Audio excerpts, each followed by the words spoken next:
আজকে বিকেলবেলায় আমার রান্নাঘরে তৈরি হচ্ছে বিকেলের টিফিন। এই যে ধোসা, এটা তৈরি করে রেখেছি। চাল আর বিউলির ডাল ভিজিয়ে একটা মিক্সিতে দিয়ে একটা লেই তৈরি করে রেখেছি। এটা দিয়েই তৈরি হবে আজকে ধোসা। আপনারা দেখতে থাকুন।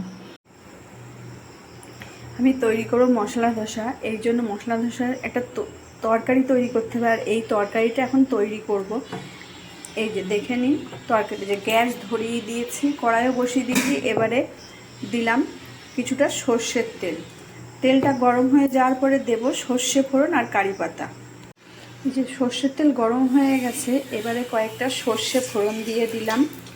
সর্ষে ফোড়ন দেওয়ার পরে ওর ভেতরে দিয়ে দেবো কয়েকটা কারি পাতা। যে কয়েকটা কারি পাতা দিয়ে দিলাম।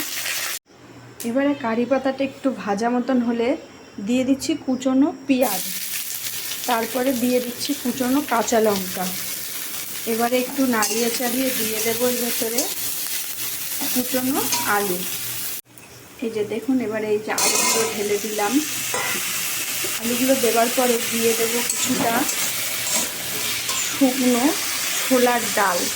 শুকনো ছোলার ডাল বলতে জলে দিয়ে একটু ভিজিয়ে রেখেছিলাম, সেই ছোলার ডাল। আর দিয়ে দেবো কিছুটা কুচানো টমেটো। এবারে এটাকে নাড়াচাড়া করে এটাকে নাড়িয়ে চাড়িয়ে দিয়ে দেবো এর ভেতরে একটু নুন, পরিমাণ মতন নুন দিয়ে দিলাম। এবারে পরিমাণ মতন হলুদ দিয়ে দিলাম। এবার এটাকে নাড়িয়ে চাড়িয়ে একটু জল দিয়ে চাপা দিয়ে সেদ্ধ হতে দেব। এই যে ঢাকনাটা খুলে একটু নাড়িয়ে চাড়িয়ে এবারে তরকারিটা কিন্তু আমার একদম রেডি। তরকারিটা এবারে নামিয়ে নেব। এবারে ধোসা তৈরি করার জন্য এই যে ফ্রাই প্যান আর এই যে গ্যাস ধরিয়ে দিয়েছি। এবারে ফ্রাই প্যানটা যে বসিয়ে দিলাম। এবারে ব্যাটার একটু একটু করে দেব, দিয়ে তৈরি করব মশলা ধোসা। এই যে তাওয়া গরম হয়েছে, এবারে একটু তেল ব্রাশ করে নিচ্ছি পুরো প্যানটাতে। এবারে এই যে ব্যাটারটা দিয়ে দিলাম। এবারে ব্যাটারটা পুরোটা এই হাতার সাহায্যে চারিদিকে ছড়িয়ে দেব। ছড়িয়ে দেওয়ার পরে এটা একটু ভাজা ভাজা হবে। ভাজা ভাজা হলে তখন এর উপরে তরকারিটা আমি ছড়িয়ে দেব। আপনারা দেখতে থাকুন কীভাবে তৈরি করি।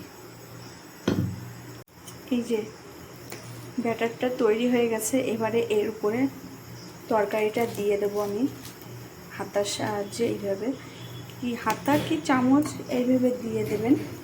দিয়ে দেওয়ার পরে এবারে হাতা খুন্তির সাহায্যে ফোল্ড করে নেব। এই যে দেখুন আমার ধোসা তৈরি। আর ধোসার সাথে ধোসা খাবার জন্য একটা চাটনি তৈরি করা আছে। আপনারা এইভাবে বানিয়ে খেয়ে দেখুন কেমন লাগে।